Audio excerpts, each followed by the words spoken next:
So yung mga parno, ganito pala yung karagada namin ngayon. Ginagamitan sila ng shore crab. Yan. Ang laki po niyan kung makikita nyo ng malapitan. Yun o, ang laki niya no.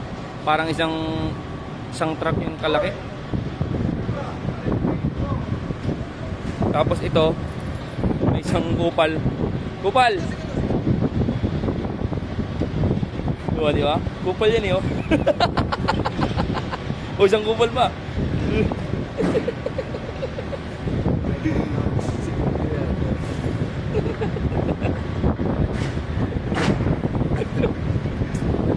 So ayun o, balik tayo sa grab. Yan, ganyan yan par. Ang karga niyan, borax. Yung parang pulbos na puti. Ginagamit sa bilyaran. Ginagamit sa bilyaran yan. Maraming bilyaran dito eh. Oo, maraming bilyaran dito eh. Kaya kilala na si Efren Batareres. Ito si Kupal. Balik tayo kay Kupal. Pal! Si Efren Batareres.